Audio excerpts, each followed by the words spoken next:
Hello and welcome everyone. My name is Peter Robinson and this is the Ethereum Engineering Group Meetup. Today we've got a pseudo anonymous speaker, AYC, who is going to tell us all about the WazirX hack deep dive. Um, AYC, do you want to give us some broad background before you dive in, or you just want to dive in and try and keep up that pseudo anonymous stature? I actually included a slide which pseudo-anonymously talks about me in the third person, so I can just move to that in the second slide. Yeah, why don't you do that? All Okay, right, cool. over to you. Great. Thanks, Peter. Thanks, everyone, for having me. Thanks to everyone who's here live and also people who will pick it up later on YouTube. Cool. So why don't we begin? A little bit about myself. So I've been in security quite a long time and worked at some reasonably sized organizations. I mentioned FANG companies and some large startups there. I'm pretty focused on the threats, so I like to understand how big hacks happen, how sophisticated threat actors work, and then help companies defend against them. Around 2022, I was deep EVM pilled and started doing on-chain investigations, smart contract auditing and fuzzing, and then started building tools for the blockchain in Rust. Fittingly for today's talk, my PFP is an artwork by Kevin Abosh called "Opening Email Attachments Can Ruin Your Day," and that's in line with the theme of today. And if you want to catch me either on Twitter or if you want to join the ETH Melbourne Telegram, I'm generally in there with a bunch of folks chatting about crypto and blockchain stuff. Just a disclaimer to start, this is a pretty contentious issue at the moment still. Two companies, WazirX and Liminal Custody, are involved in this breach, and they effectively did in a lot of ways the Spider-Man meme where they kind of started blaming each other both in Twitter and online. But at the end of the day, there's $230 million of lost funds. It's obviously individuals here have paid a price. So I don't take this subject lightly. Um, as I mentioned, Wazir and Liminal have both been a little opaque, right? They haven't gone to a lot of depths to kind of tell users exactly what happened or provide any evidence. So I think what I'm trying to do is just prove what I can from what's on chain and what's been published, and then kind of process that in a blameless root cause approach. Without attributing blame to anyone, just really run through the facts. I'll also pause on each of these yellow slides as we get into it so you can ask questions. So, just to TLDR, WazirX is an Indian crypto exchange. They operated a Gnosis safe multi-sig wallet as their treasury storage. And as briefly mentioned, that had $230 million worth of ETH and ERC20s sitting inside this multi-sig wallet. Around about February 2nd, 2023, WazirX onboarded to a custody service called Liminal Custody, and Liminal became a co-signer and submitter of transactions. The multi-sig was set to a 4 of 6, which required at least 3 signers from WazirX, and then Liminal Custody acted as the 4th co-signer. And this is pretty standard in the industry where individuals or companies don't want to be in total control of everything, and they may look to a custody provider to vet their transactions, pass them through a firewall service, and then submit them on chain. From what WazirX have stated publicly, they operated 3 hardware wallets, which were ledgers. They were in 3 locations, and they effectively were blind signing transactions. On July 18th, 2024, the 3 Wazir signers signed a malicious transaction that bypassed whatever vetting or firewall Liminal Custody provided to WazirX. And this upgraded the safe wallet implementation, providing the attacker sole access to the funds. And I'll talk a little bit about how safe wallets work, but if you understand proxies and delegate call, effectively the implementation was changed from one implementation to another, and effectively locked WazirX out of the safe wallet. And then all funds were stored in a series of addresses and only recently laundered. Like I think in the last week or so, the adversary started sending all of this up to Tornado Cash. And I think the interesting thing here, and looking at the tweet on the right, is like it seems like WazirX had done everything right, and had three devices, used a custody provider, required a fourth signature from that custody provider, and then things still went wrong. So why is it interesting? And I've got a glib meme on the right, and I don't mean it to be glib, but it kind of is the summary of the situation, that there was a 406 multi-sig, and then ultimately people were signing transactions where they read their email. But why was this interesting to me? I think firstly, as the sophistication of adversaries increase, you need to be very, very good at layering your controls. Those controls include people, process, and technology, and you're really trying to get resilience rather than perfection. So I think in the Web3 world, if you're just thinking about smart contracts, you hope that you can get perfection and you won't be vulnerable. But in the Web2 world, the complexity and ambiguity is higher. So that interested me from an attack point of view.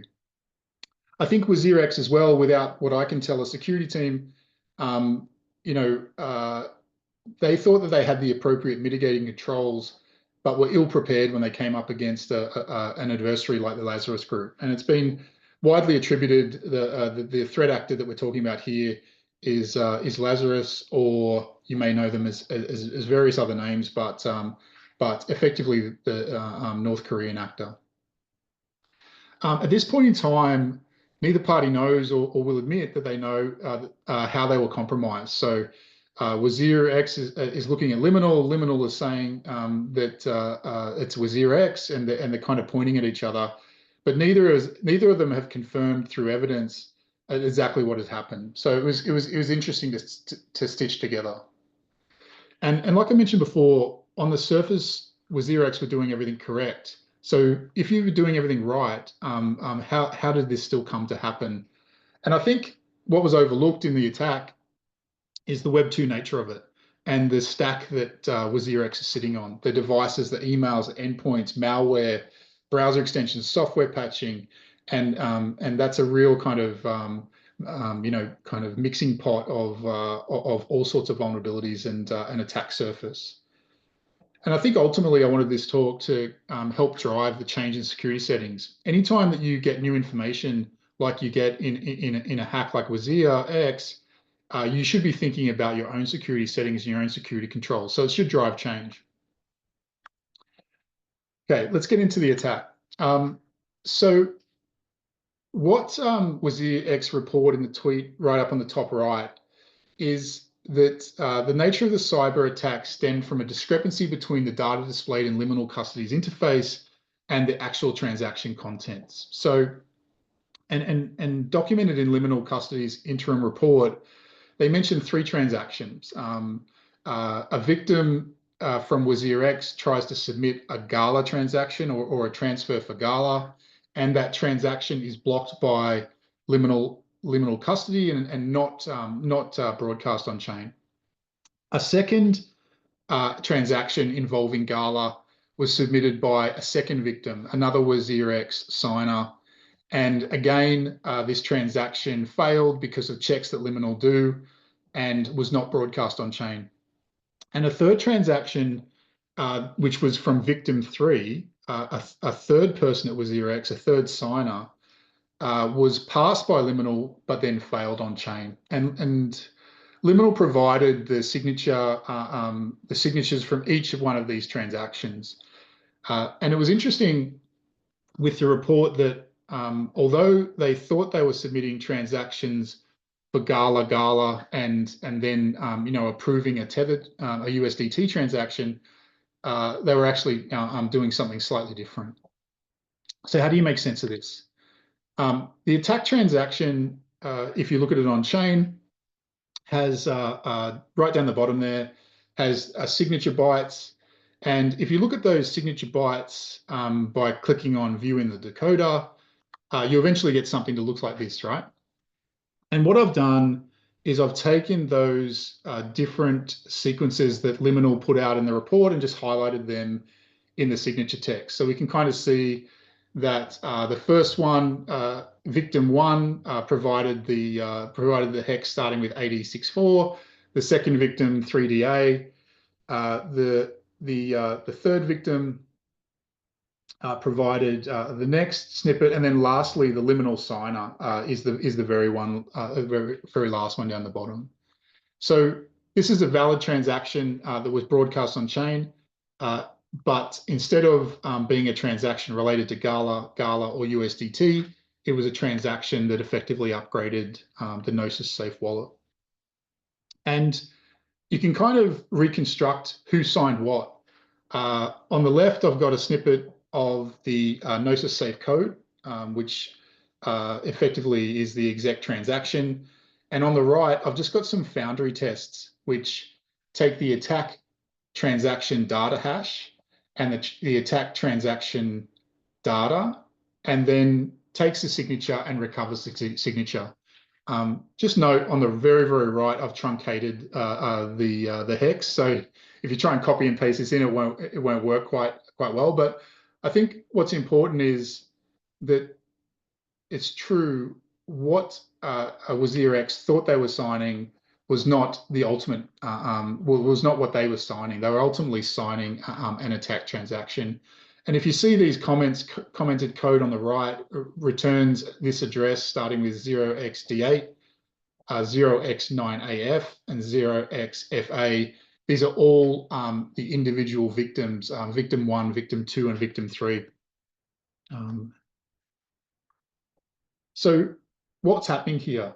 Effectively, the attacker is accruing valid signatures by failing the signed transactions for Gala, and USDT.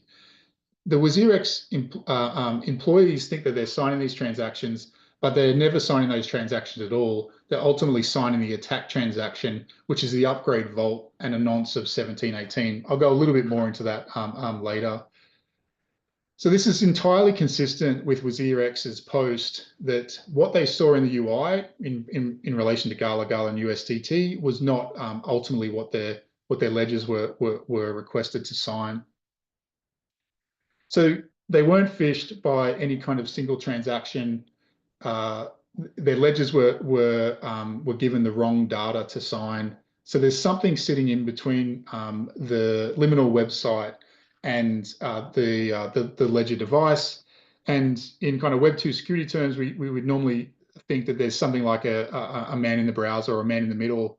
And if you think about it, I didn't do this graphic on the bottom right, but ultimately, I believe that the adversary in this case is probably resident on the machine or in the browser and able to see all of the transactions going to and from liminal and able to change those transactions and what is sent to the ledger. For the attacker, this is a really difficult game. They've got to compromise 3 machines. They've got to have a command and control server. None of those transactions can be published on chain, otherwise the nonce changes and they need to go and get new transaction signatures. So they have to carefully balance all of the messaging and fail all transactions from signatories that they already have, and steal transactions from signatories that they don't have yet. And I'll explain that in a little bit. So what did the Safe Wallet upgrade do? There's 2 parts to it. So first of all, the upper right shows the storage changing contract, I'll call it. So the Safe Wallet is called with valid signatures that ask it to do a delegate call to a storage changing contract in the top right. You can also call that attack contract 1. Attack contract 1 is really, really simple. All it does is take an address parameter and then stores that in a portion of storage slot 0. And then that address that is given as the parameter is now the new implementation.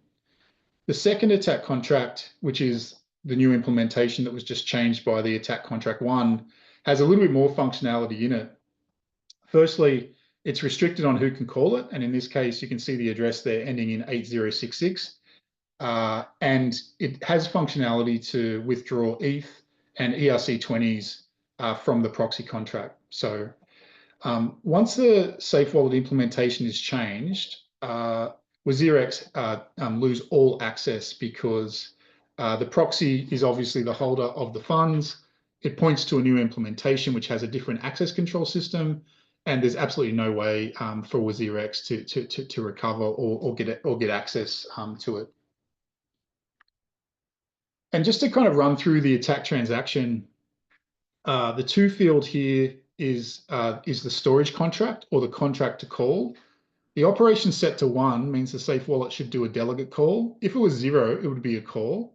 But in this case, it's a 1, so it's a delegate call, which means the storage of the proxy itself will be modified by the storage contract. And then you can see that there's a function signature there or function selector, which is to call on the destination contract. And the parameter pass is the funds transfer contract. So all of this here is enough to get the safe wallet to call the storage contract, modify its storage implementation, set the implementation to the parameter that's passed there via the delegate call. So it's like a one-shot kind of, one kill. And just to look at it in a little bit more depth, if you flick to the state page, you can see that the state change for slot 0 in the Wazir proxy contract is changed from an actual safe implementation ending in 709552 to the funds transfer contract 35 or 35 FC6.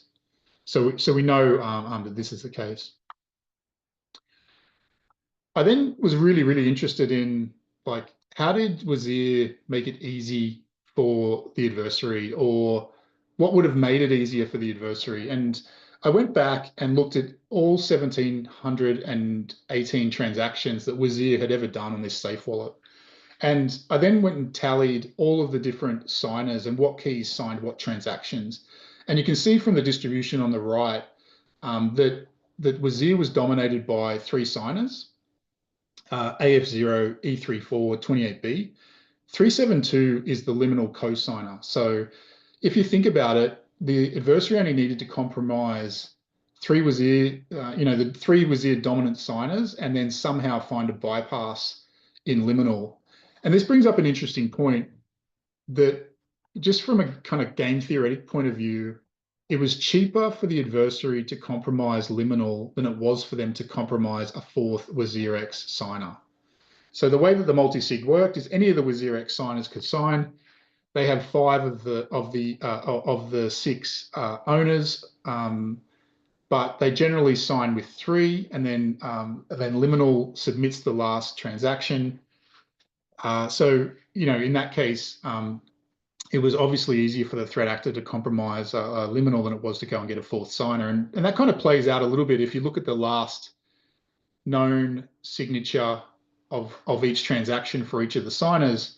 One hadn't been seen since April 13th, 2024, May 28th, 2024, and one hadn't signed a transaction on the liminal safe wallet, on the WazirX safe wallet since December 2022.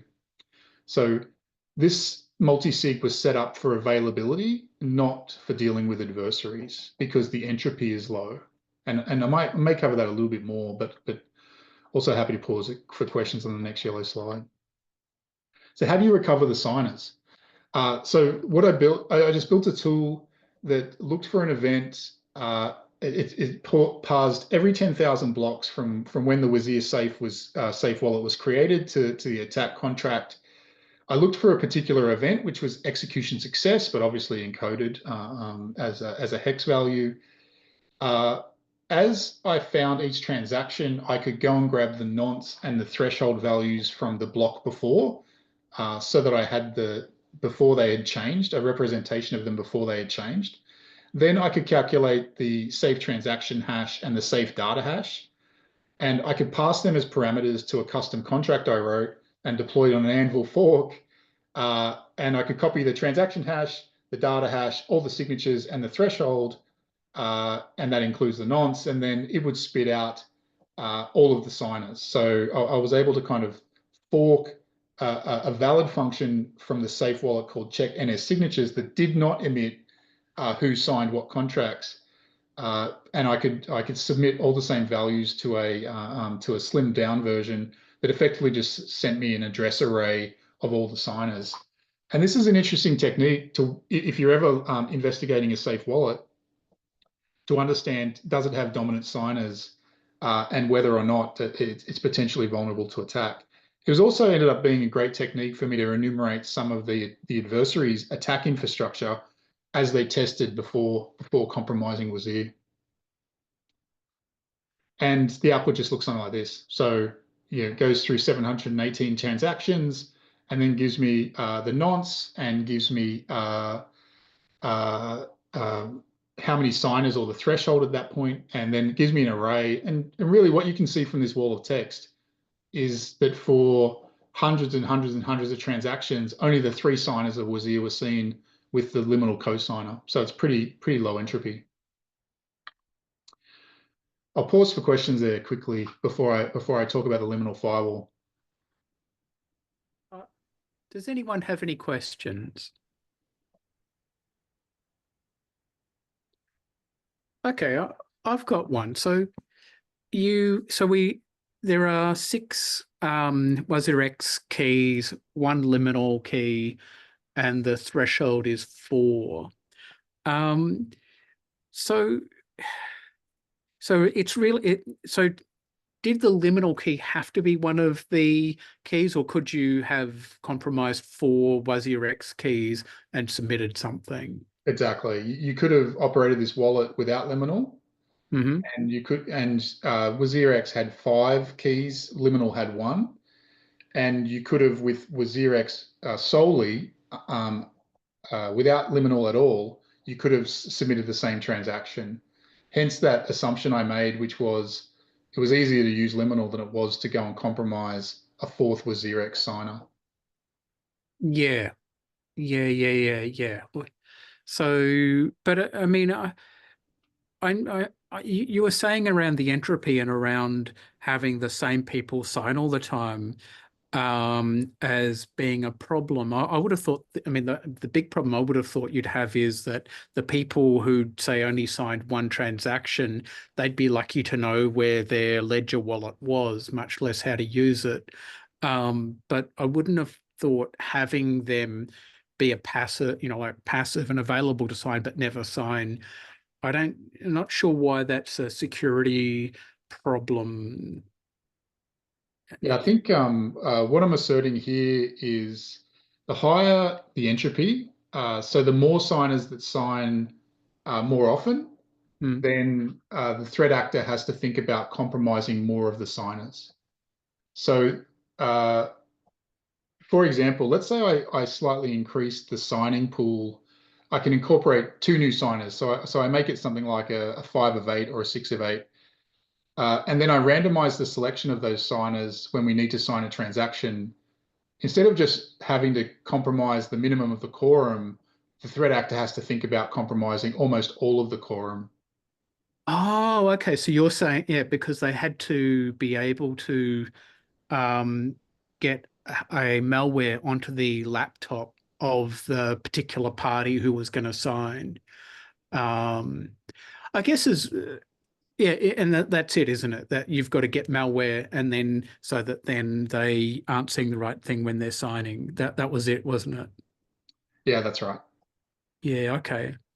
And I guess even if everyone was an active signer, then when, like some message popped up on their telephone saying, hey, do you want to sign this? If everyone knew that they should look at their phone and potentially sign, then everyone would be looking at their phone. Whereas you could imagine in a situation where I'm this, I don't know, CEO or whatever, and I never sign and other people do it for me, then you're not going to look at the transaction to investigate whether it's a real transaction or not. Because if you looked at it and thought, hey, why are we upgrading that? Then you would, get in contact with the other signers and they would then realize that they've got malware.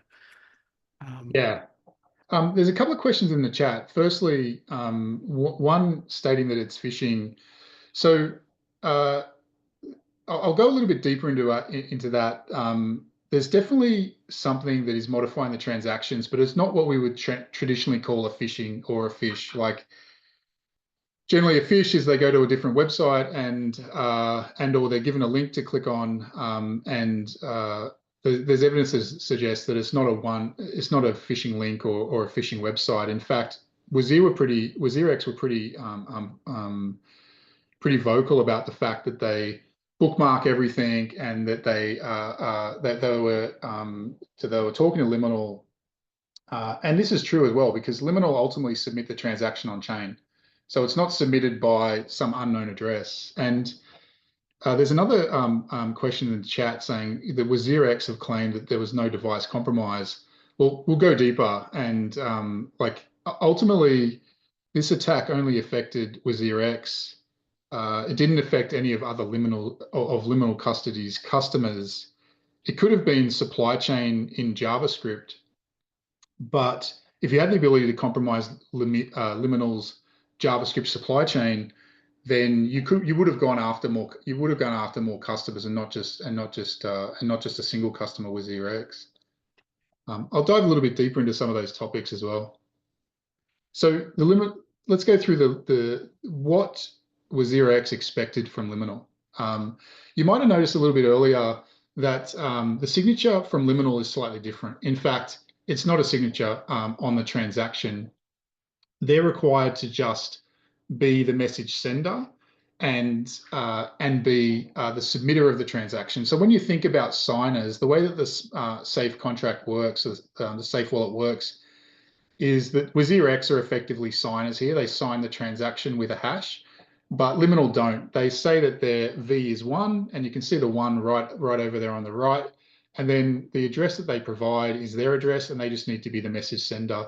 So when you think about Liminal here, think about them as not the transaction, as the transaction signer, not the safe transaction signer, if that makes sense.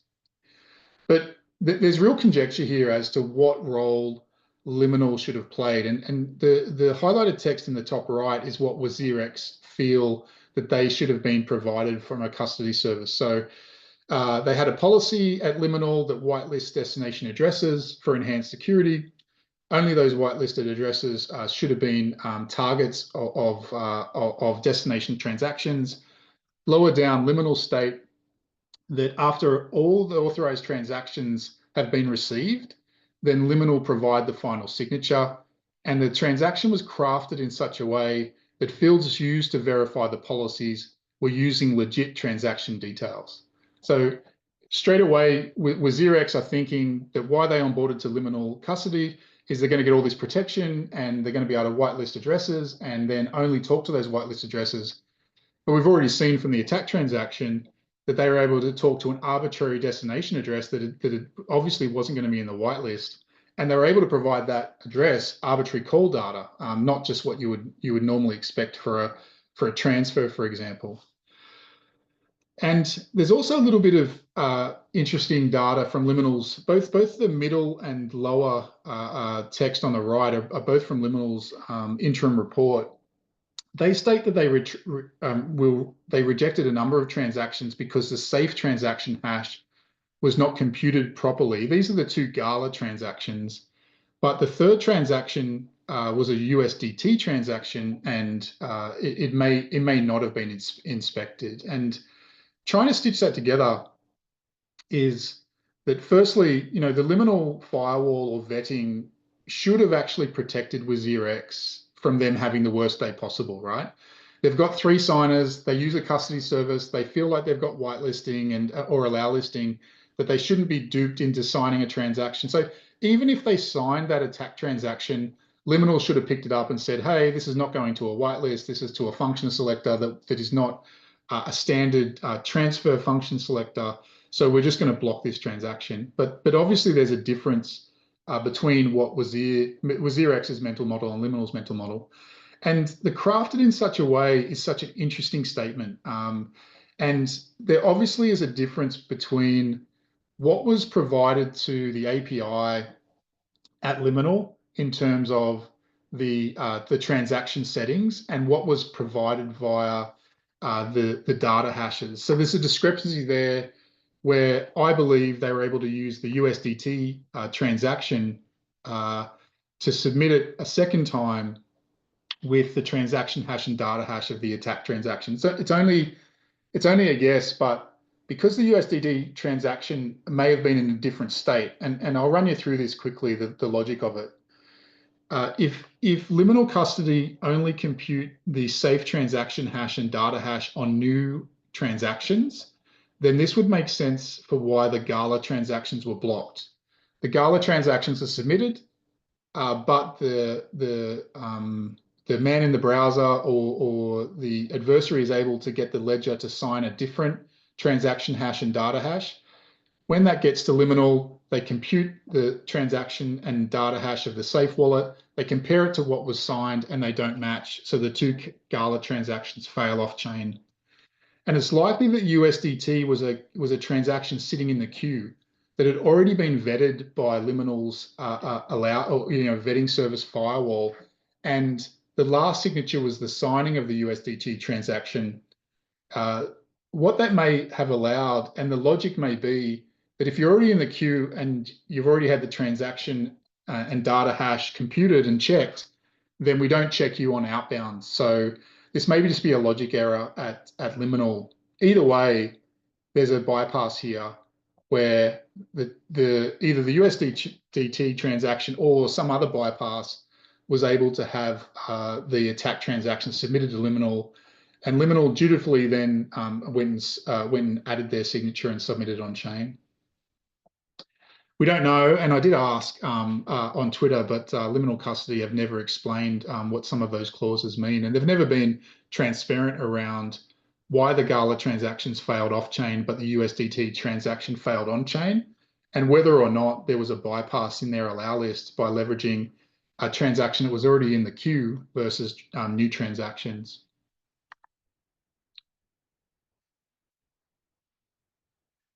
Any questions on that section?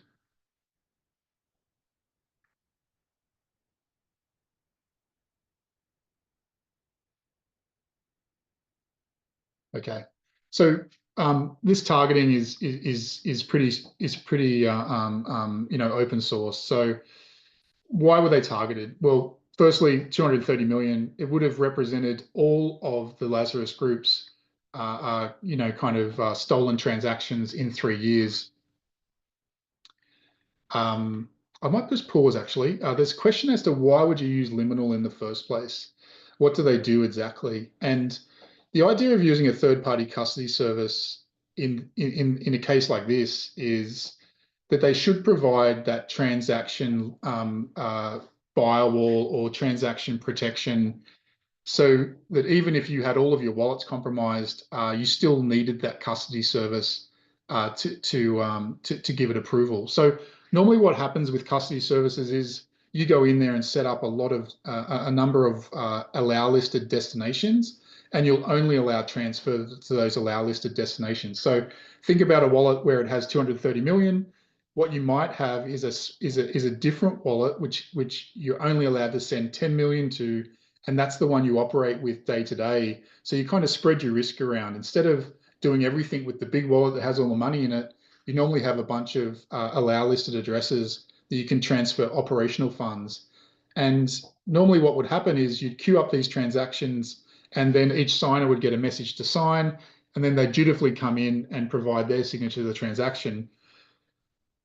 You can also use the safe interface itself. You don't need to use a custody provider, but the safe interface probably doesn't give you as many additional security controls as to using a custody provider. And if there's custody providers or transaction kind of firewalls like Liminal. Another one, quite popular one, is Fireblocks.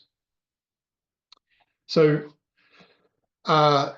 if you have, I'll try and make this slide available. All these hyperlinks work, and you can kind of go through and look at ZachXBT and Kaspersky's articles here. But if you dive deep down in them, you'll see a pattern of behavior where Lazarus are targeting, they used to target banks in the early 2000s, and now they've migrated to crypto. And there were some actual attacks where a modified MetaMask extension was the payload of spear phishing that resulted in the Nexus Mutual attack and the EasyFi founder attack. So in both of these attacks, the victim was convinced to install, either click on a link, read a document. Some of it was via email, some of it was via Telegram. But ultimately what happened was a MetaMask browser extension was sideloaded. That MetaMask browser extension was used to modify transaction signatures in flight, and seems like a kind of reasonable step in this case with WazirX as well. Not only are they a Lazarus group adept at delivering malware via many, many different types of means, and they've got different teams and different groups that have different rootkits and browser extensions. But it's also, they must have also found some kind of logic bypass or bypass and liminal as well. At the end of the day, like we were just talking about, there should have been enough security at liminal to block this transaction. But like I mentioned, it must have been easier to once they found that bypass, use liminal than compromising a fourth wallet. But worth a read. For some of the assumptions that I'm making are based on some of this research that's been done by others. So the Kaspersky article, the Blue North one, is really, really good. It talks about the MetaMask sideloaded extension in depth, and the way that the Lazarus group were doing this is they would flip your browser into developer mode, and then in developer mode, your browser will be able to load or sideload from the disk. And you can see right down the bottom there on the right-hand side, you can see an example from that article where the MetaMask browser extension has been loaded from a point on disk rather than coming from in the green box. It talks about the Chrome Web Store, and that MetaMask extension then, like we said, effectively operates as the man in the browser. There was also a super interesting report that came out a month after the WazirX attack. WazirX attack was July 18th, 2024. And then on August 19th, Microsoft come out and talk about a different North Korean threat actor using Chromium Zero Day against cryptocurrency companies. So there's enough weaponry here that the Lazarus group has access to that they could have used in the WazirX attack. So yes, it could be that they installed or sideloaded a browser extension, a MetaMask browser extension. It could also be true that for 230 million, they decided to use a 0-day against WazirX. But both of those hypotheses can be held true. And you can see here that Microsoft states that the threat actor that they track as Citron Sleet, is based in North Korea, et cetera, focused on cryptocurrency for financial gain. So we're in the world that this group operates. But the safe wallet contract upgrade technique appears to be novel. So did Liminal get in any trouble? I'm sure that this will be fought out in the courts at some point. I feel that Liminal should explain exactly how the logic works for their firewall and why destination addresses other than whitelisted addresses could be targeted as a destination of the transaction, and why function selectors and delegate call especially were able to be used. I think that they should come out and provide a little bit more detail there. So is the contract upgrade a novel attack? I went and used BigQuery and I grabbed all of the transactions on the blockchain as of a couple of days ago. And I looked for the execution success event, and I looked for where the function signature was execute transaction. And the top right is the BigQuery query that I used. That returned around 1 million transactions, of which around about 150,000 of those are delegate calls, or where the operation is set to 1.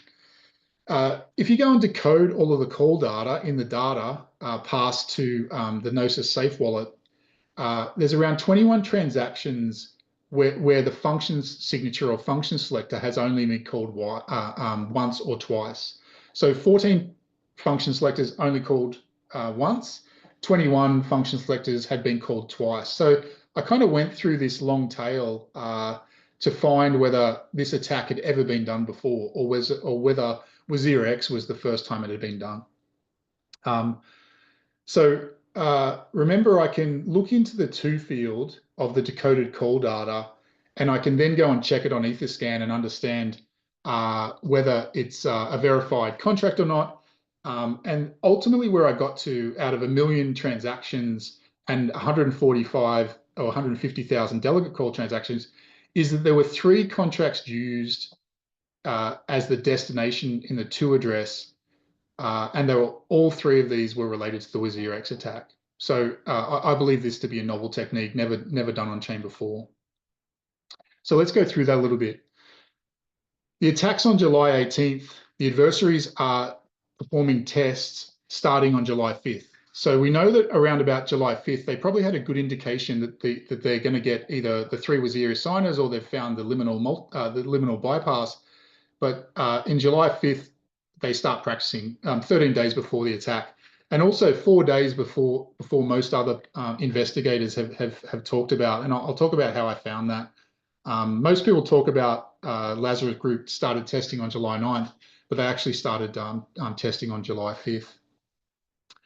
And I've got the different attack transactions of their practices. So we don't need to go through the full wall of text on the left. It's more so a discussion, but they created a wallet on July 5th, and then on July 9th, they tested that with the transaction top right. And you can see the storage transaction to manipulate storage slot 0. The to field is ending in 41F2, and they pass it a delegate call, and they use a function signature 0x9FE.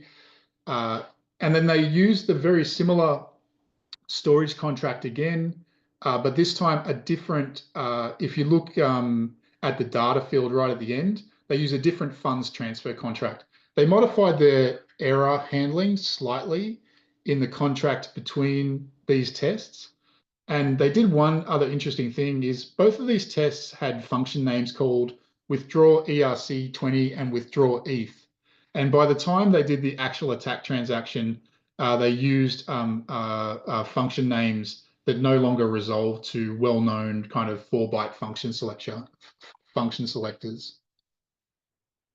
And chucking this into Chainalysis, you can do a little bit of online investigation. So top left is the WazirX attack box. So that's everything related to the attack on mainnet that stole funds. Top right, if you look at a lot of the vertices, you can see the 5th of the 7th. So a lot of this infrastructure is created on the 5th of the 7th, and there's multiple practice proxies. There's one on the right, there's 2 on the right, there's 1 on the left, and all of these are either accepting multi-sign transactions from different signatories, or the practice transaction, which eventually upgrades the practice proxy and kind of proves that they can do the attack. Bottom right is the graph that's normally spoken about by other investigators. Yes, there was a second iteration of testing on the 9th, and also really, really interesting that they were testing in 2 separate clusters. One, the bottom right cluster is funded by Tornado Cash.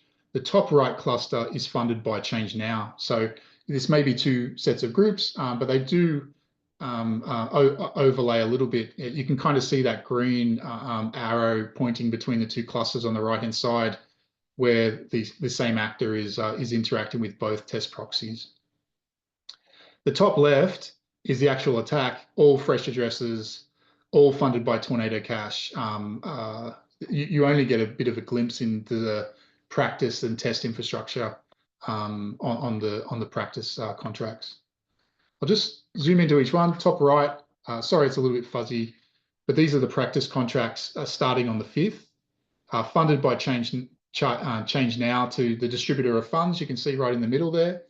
And then 0x3b5 is the practice proxy they use. to do an upgrade, but there's multiple other practice safe wallets. When I say practice proxy, or I really mean a safe wallet proxy. And the bottom right cluster, same again. There's a number of different resources created, number of different signers. They're testing normal signature transactions and also upgrades. And then the attack happens on July 18th. There's nothing, unfortunately, that in the practice that gives you any kind of indicator that they were targeting that they were targeting WazirX. What you could have got if you had picked up the practicing was that there was a technique that hadn't been used before, where Operation One was used to upgrade the nodes. But I kind of realized that while I've got all these graphs here, it was a perfect meme. But we can move on. Any questions on that section there? Um, I was so it looks like, I mean, the fact that they upgraded error codes and, the error handling to me sort of implies like a software development process, including code review.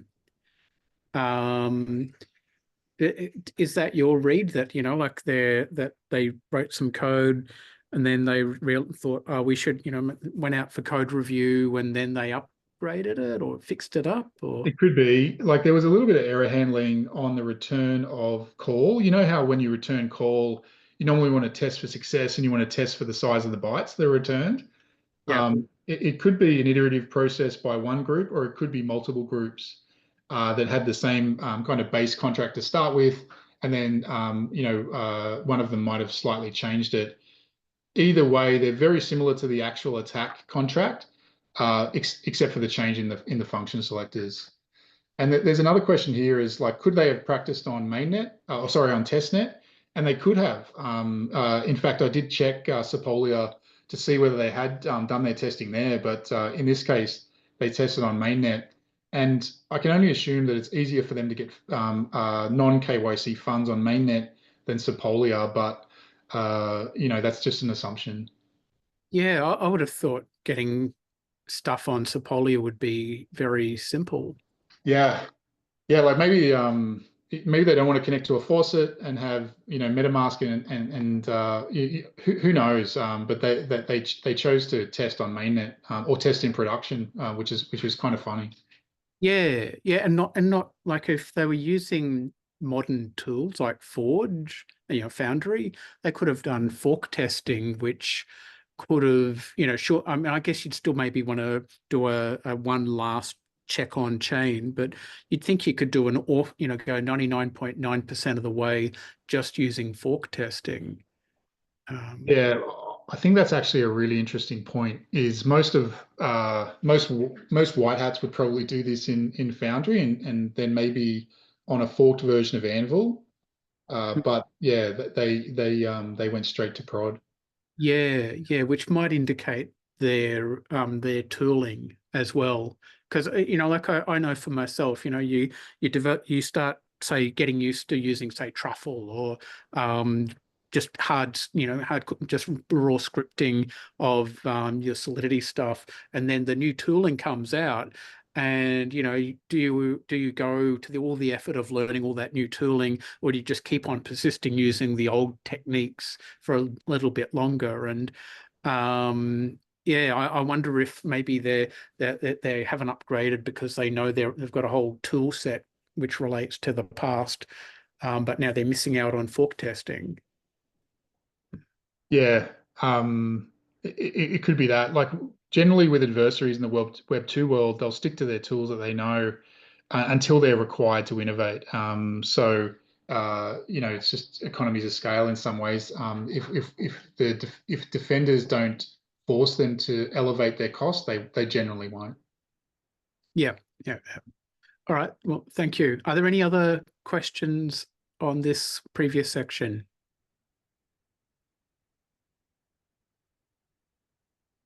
Yeah, cool. Okay, so what can we learn? I think the first obvious point is that if you're operating a safe wallet and you're not using transactions like or you're not using destination contracts like multi-send, then it's probably in your own interest to disable delegate call, right? Across the 1,718 transactions that Wazir had ever done, they'd never used delegate call or operation equals one at all. They'd never used it at all. So probably what they could have done is implemented a guard contract that gets called as a kind of check on the wallet on chain, and the guard could then have taken the operation equals one and said, hey, like we don't accept operation equals one, reverted. And without even liminal being involved, a guard contract could have protected WazirX Safe Wallet from executing a delegate call contract that upgraded it. And then interestingly, 24 hours after the WazirX attack, Safe themselves, Gnosis Safe themselves, released a guard implementation that did exactly that. So you've got to look at the slightly different. They've got a slightly different GitHub. It's 5AFE is where they released their non-tested, non-audited code, and there's a guard implementation there that came out around 24 hours after the WazirX attack. Just pointing out that reference implementation that Safe has put out on that GitHub has not been audited, but it's a good starting point to protect against delegate calls. And what it does is it basically allows you to put in a number of destinations that you will allow delegate call to, and anything else will result in an immediate revert. And the idea of putting this check on chain means irrespective of what your custody provider allows, the guard on the safe would block any kind of delegate call. The other thing that would be interesting in the future is if Safe developed not only a reference guard, but also a guard with flow control. So flow control is often used to say, well, even to this allow listed destination, I only want to be able to set a maximum, send a maximum amount of funds every single 24 hours or over a particular time period. So it'd be great to see an audited delegate call guard, and also at some point a guard that blocks delegate call, but also restricts flow control. I think the other thing that would have really helped in this case is, what do you do on failure? So we know now, having gone through the evidence, that the Gala and USDT transactions where the WazirX signatories are failing, the attacker is succeeding. And what probably should happen is, on any failure of a signature on that first Gala transaction, there should have been a security incident raised and a mandatory period before the next transaction is scheduled or processed. So what that would have allowed is more time. It would have allowed, WazirX may or may not have a security team, but what it would have allowed security team or signers to do is to go back through the transaction, the call data, the inner data, the operation, and also would have given them the ability to chat to liminal custody either via Slack channel or via email and say, hey, we just had a transaction fail. What are the logs on your side? Does the safe transaction and data hash match what you've received? And I think each signing failure during the WazirX attack was a chance to introduce delay and understand the nature of the attack. It's also really, really easy in hindsight, but I think for anyone who's operating a significant treasury, any failure of any signing device on a transaction should probably lead to some kind of minimum pause while all things are investigated. We talked about this a little bit before, and I may have a different view, right? Like, I think a lot of people in Web3 optimize their multi-sigs for availability. They want a couple of keys to be able to fail and a couple of keys to maybe be locked away. I'm probably advocating a slightly different approach of saying, well, if you can scale your trust a little bit, then try and have more signers in the pool and try and have a random allocation to signers. So my logic is that in a 4 of 6 multi-sig where the same signers always sign, you only need to compromise the quorum. In this case, it's the 3 WazirX signers and the liminal bypass or liminal custody bypass. If any signer can sign any transaction, then you need to compromise all of the quorum because you don't know exactly who's going to sign the next transaction. So that randomness or increase in entropy means that the adversary has to do more work. So the difficulty here, I totally agree, is it's difficult for treasuries with large amount of value to scale their trust. So maybe there's a medium term. And look, there's a lot of features in custody services these days around who can sign, what groups, how many of each group, and if you can find a custody service that gives you these kind of guarantees, then fantastic. That's a good approach. And I think probably thinking about not just optimizing for availability, but optimizing for adversaries is a kind of good approach as well. So next takeaway is, dedicated devices for signing. And I had that meme right at the start where, the knight gets foiled because they sign transactions on the same equipment that they read their email. You really need separation of concerns here, or separations of duties. So don't sign transactions where you read your email or where you click on links that are given to you via from Telegram. This kind of removes most of the spear phishing type campaigns.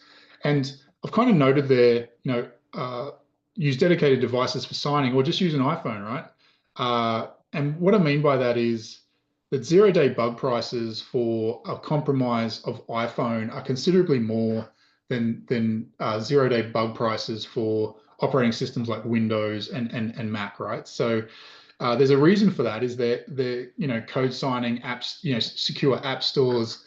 So there's a benefit to being off general purpose operating systems and onto the latest version of operating systems like iOS. So I'm not saying it's easy to just straight port your signing processes across to a mobile phone. I'm saying you should investigate it, because the idea of doing all of your general purpose work and then signing transactions for $230 million worth of funds just shouldn't be on the same machine. And attack techniques that involve remote code execution and persistence via malware or browser extensions are much harder to do on operating systems like iOS than they are to do on Mac or Windows. So, you've got to kind of choose where you want to engage the adversary sometimes. And if you can move some of your treasury signing off onto different devices that don't allow a lot of the additional complexity around browser signing, browser extensions, etc., then you should do so.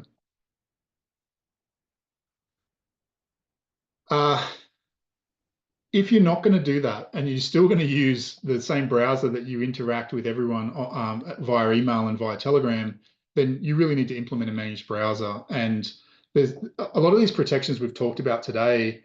The idea of having software updates on browser and machine, about not allowing your browser to be put in developer mode, not allowing Chrome to be executed in remote debug mode or silent remote debug mode, only having browser extensions that are allow listed, you deciding what browser extensions load on what particular sites, not syncing browser profiles between personal and work, or browser extensions between personal and work. A lot of this thinking needs to be done on any device that is being used to sign significant transactions. And I know it sounds super Web 2, but this is that stack that we were talking about before. Like, the best scenario is you have an offline machine, you produce a QR code on one, you consume that QR code on the other, you get rid of JavaScript. But like I'm kind of mentioning before, there's already and there's some mention of it in chat as well. Like, there are multi-process, MPC wallet and custody providers that do a lot of this for you. So you've got to kind of distribute your risk and think about, are you best placed to operate a team, get all these controls in place, or should you be looking at a more beefed up kind of operational wallet service? I think detection and response is kind of like, if you look at the response from WazirX and you look at the response from Liminal, I don't think either of the teams were at a level they should have been to respond to this kind of incident. So They both went out to third parties. They both tried to commission reports that tell them that they've got the all clear.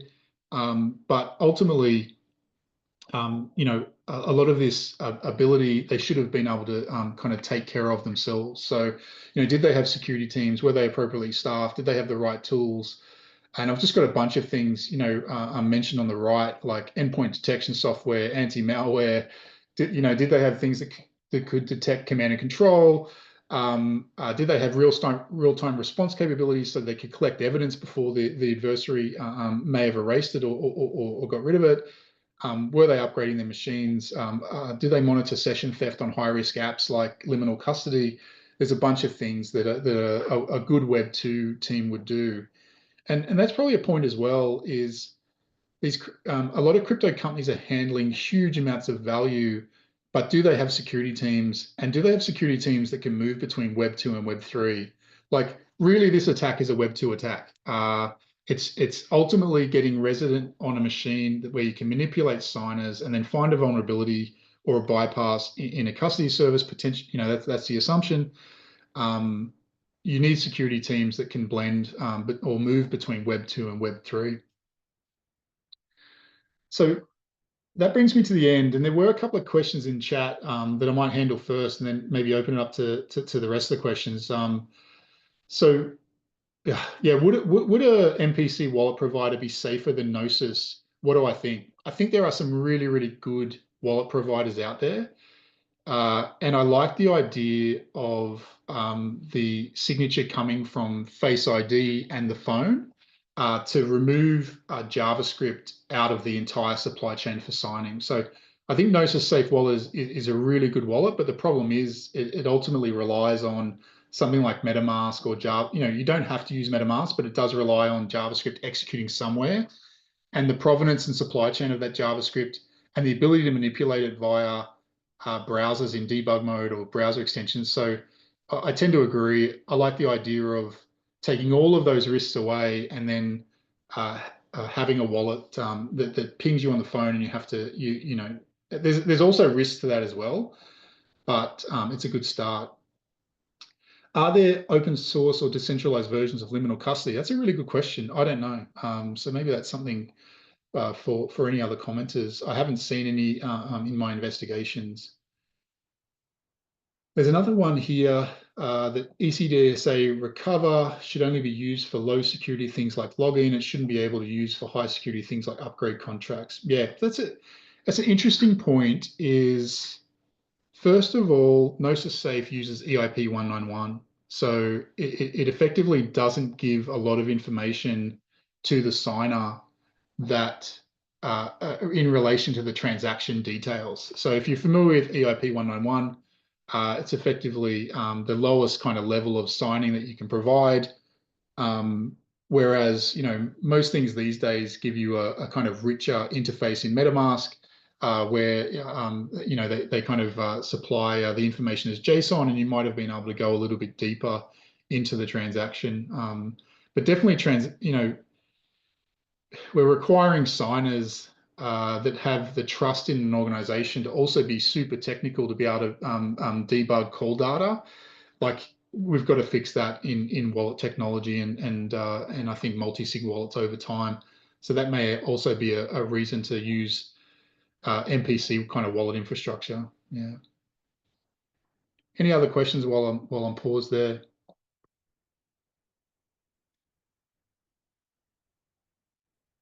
I think the main concern I have is like this.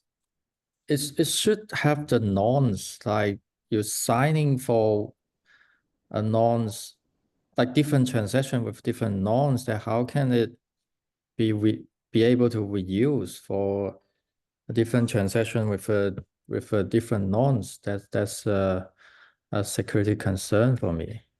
That's a good question. So the nonce was not reused; it was guessed into the future. So what the attacker did is they saw this is the way that I assume that they worked, right? Is there's a lot of transactions since they started testing on July 5. Maybe there's 15 or 16 transactions. So WazirX are continuing to transact. Lazarus Group must have been resident on the machines or had some way to be manning the browser. They're testing their contract starting July 5, and then they eventually need to guess the nonce.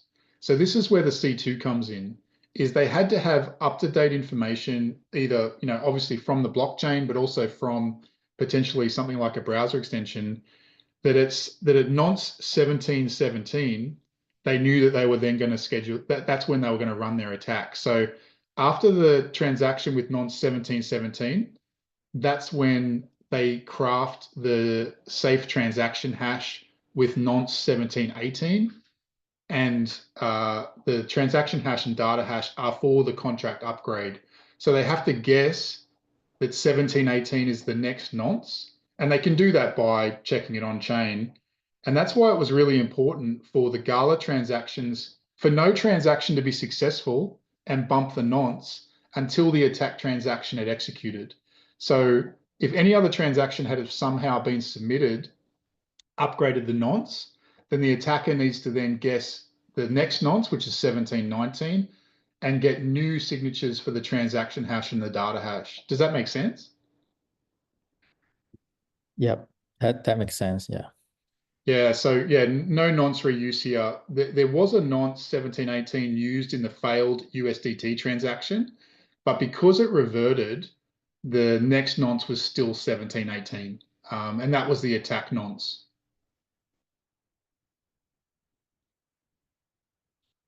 Yeah, so just for everyone else on the call and future viewers, like, this is not a transaction replay attack involving weak crypto or anything like that. Like, this is all bona fide signed transactions with an appropriate nonce. The nonce has to be guessed into the future. All transactions must fail by the attacker, has to be able to control the transaction failing. Otherwise, they need to regather signatures again, and they need to understand when that transaction is going to happen. It probably brings up the point of, what if they had paused on the first failure and spoken to Liminal, or if they had got to a point where they thought about just updating the nonce, invalidating all the current signatures. Like, there's different ways that if you had known a little bit earlier, or paused, you would have had more time to think about the best way to react. But what would have likely been the best way to react is to try and get some totally fresh devices and eventually push through a basic transaction, update the nonce, invalidate the current transactions. But yeah, that's all speculation,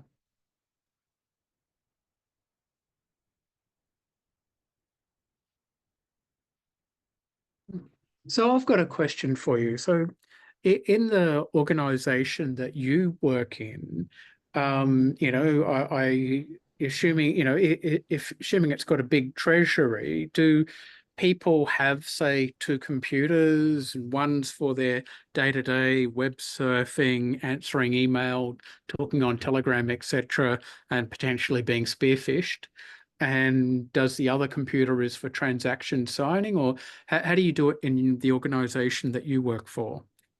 I think the best way to answer that question is, what did we do as soon as we saw some of this evidence playing out on chain? Is we rushed emergency advice to signers in relation to checking their browsers, whether they're in developer mode, and that MetaMask was sourced from the Chrome Web Store, and that it wasn't being sideloaded. So that's an initial thing we did. So we kind of put out an emergency broadcast to signers. The next thing we did is we pushed out a browser control, which meant that on some of our custody service sites, we disabled loading of any browser extensions at all. So slightly different. In some of our wallets, we don't use MetaMask, but rather we queue the transaction, then it goes out to the phone, and then the phone accepts it. But out of an abundance of caution, we disable all browser extensions on custody services. Since then, we've gone a lot further in terms of our browser plugins, browser controls.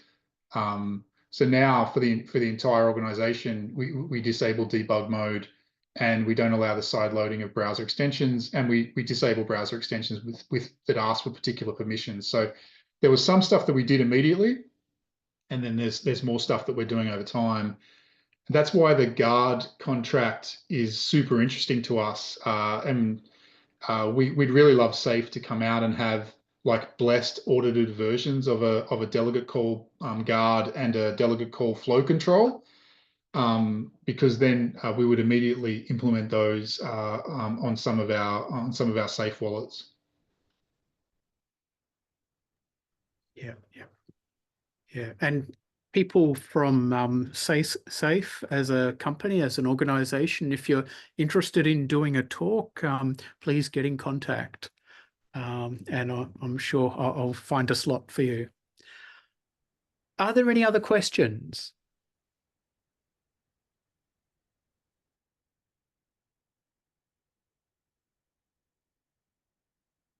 I guess we've asked a lot of questions during the talk. Did you put those additional slides in AYC? I did. Do you want me to fast forward for you? Yeah. If you go to the next slide, then that would be great. All right. The merch store is available. And the next slide is so in 2 weeks' time, we've got James Finlayson is going to talk about Web3 game economics design, which is a super interesting topic and super complicated. So it's economics of how do you launch a game and have in-game assets that are worth something and retain their value, and how do you continue to improve the stickiness of the game using the game economics. And very fascinating topic. I'm going to talk about Forge scripting 2 weeks after that. And then we've got Stefano is going to talk about security vulnerabilities in ZK rollup systems, essentially. And then there are a whole heap of links here. So you can join this meetup live. It's free, and just join via meetup.com. And then you can ask the speakers tricky questions. So in the chat, someone said, can I get the slides? So this video is going to appear on YouTube. In the description on YouTube will be a link to the PDF of the slides. And then there was a question for you, AYC. WazirX claimed their devices were not compromised, which I think you said, but over to you, AYC. Yeah, for that to be true, it forces you to think about all sorts of things that I don't think can happen. So ultimately, there's a disconnect between the signature in the liminal UI and the signature being requested of the hardware wallets. There's just no. I'd be interested in WazirX's alternate explanation. It either has to be that JavaScript was modified in the supply chain of liminal custody, and I don't believe that to be the case because we didn't see more than a single customer compromised. I'd likely say that they haven't found evidence of either Chrome being rebooted in debug mode, or browser extensions, or some other malware on their machines.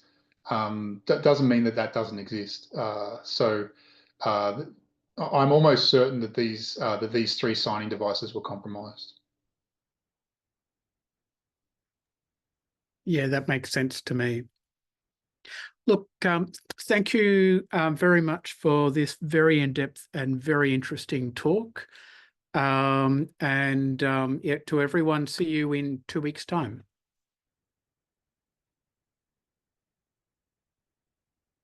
Yep. All right. Bye-bye.